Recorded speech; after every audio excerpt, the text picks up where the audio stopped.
with a quotation from the letter of St. Paul to the Romans, chapter 15, verse 13. It says, "May the God of hope fill you with joy and peace in believing, so that you may abound in hope by the power of the Holy Spirit." Dear fellow Kenyans and all people of goodwill, we, the Kenya Conference of Catholic Bishops, thank God for the gift of every Kenyan and all people who live and work in Kenya. We do not take for granted God's loving care for this country and its people. In addition, we thank God for the gift of our beautiful country, Kenya.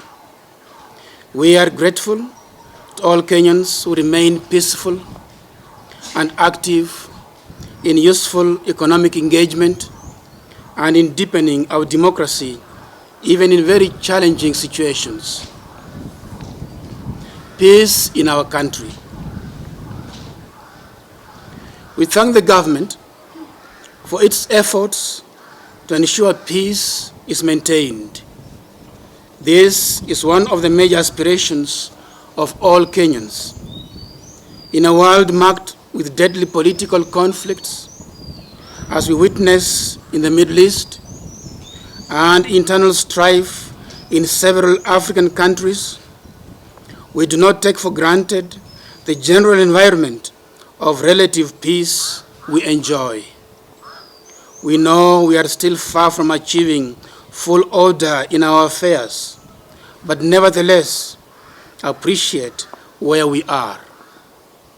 We continue to pray for peace and stability within our borders and for our brothers and sisters living in unstable environments in many parts of the world. Issues of concern.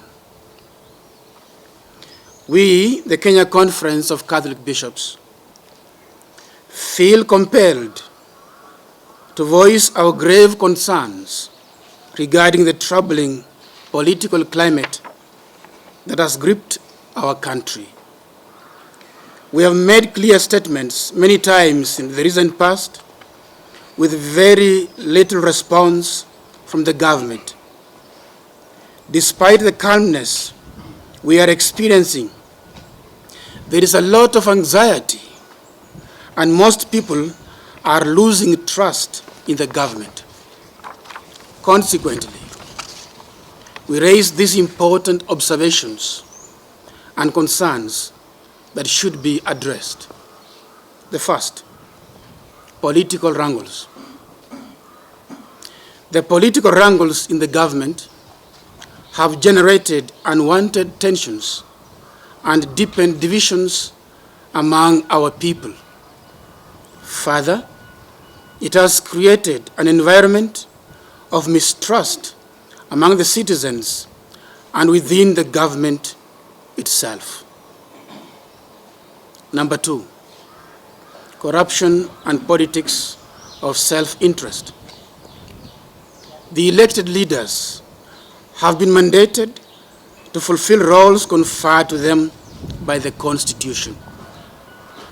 They are among the highest paid legislators in the world.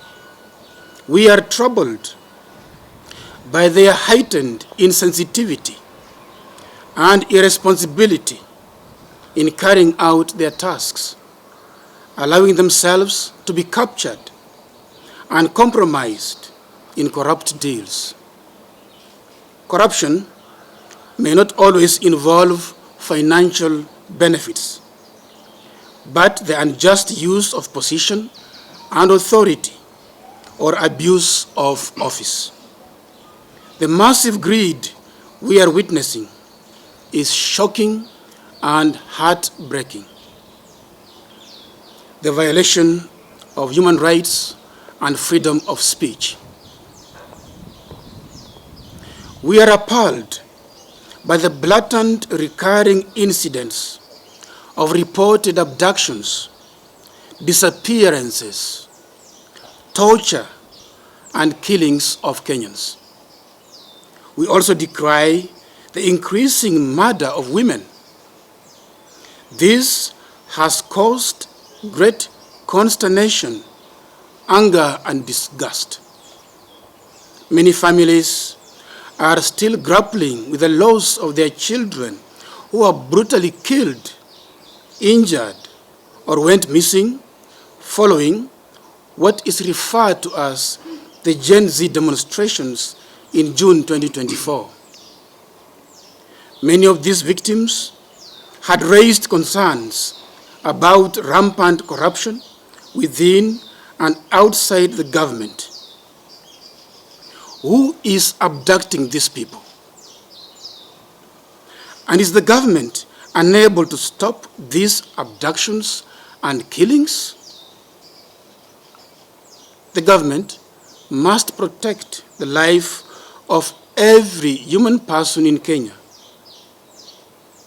as stipulated in our Constitution of the Republic of Kenya, Article 26. The government must take the lead in following the law, which the leadership took an oath to uphold and defend at all times. Culture of lies, NHIF, unkept promises, and misplaced priorities. The culture of lies is swiftly replacing the integrity and respect that Kenyans deserve. Basically, it seems that truth does not exist, and if it does, it's only what the government says.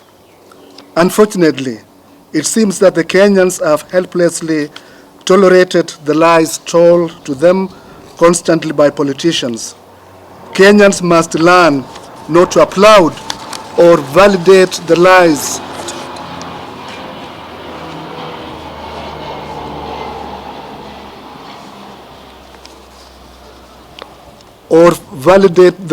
that the politicians tell them, but rather must resolve to seek and be led by the truth. When the government fails to fulfill its promises, particularly concerning payments to essential service providers, it harms vulnerable communities. This is the case with NHIF. The neglect of faith-based organizations, hospitals, now owed billions in dues, is an issue we have addressed constantly, even with the President.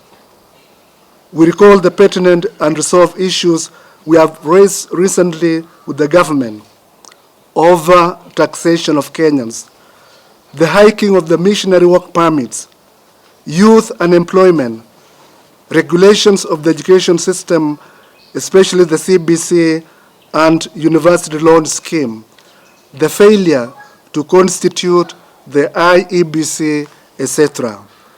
We believe that genuine consultation of all concerned stakeholders in all these matters is necessary beyond the casual public participation. This culture of lies, unkept promises, and misplaced priorities is unacceptable and needs to be dealt with. Selfish agenda to extend the term of elected leaders. It is baffling that a bill proposing an extension of the 5-year term to 7 years is being considered, and apparently there are plans to rush it through the legislative system. A two-term limit of 10 years, as given by the current constitution, is ample time for any visionary political leader to leave a strong legacy if they perform. We need to critically scrutinize this political move. We question the motivation behind this agenda and the long-term interests it serves. We strongly condemn this retrogressive and manipulative thinking. Let us not create problems where there are none. We have matters of national concern, such as the crumbling CBC education system, health care services, reconstitution of the IEBC, a huge block of educated but unemployed youth, and fighting the monster of corruption, among others, that are surely top priorities. Overtaxing Kenyans. We all know that the government raises its revenue primarily through taxes. Our problem is that Kenyans are being unreasonably overtaxed. We are vehemently concerned by the continued myriad of new tax regimes that are constantly emerging from day to day. It seems to be a hidden way of reintroducing the rejected Finance Bill 2024. We must listen keenly to the cry of the Kenyan people. The current tax regime is already prohibitive and burdensome. As Catholic bishops, we have many times reminded the government of the need to put to good use all the collected revenue and live within its means. Conclusion.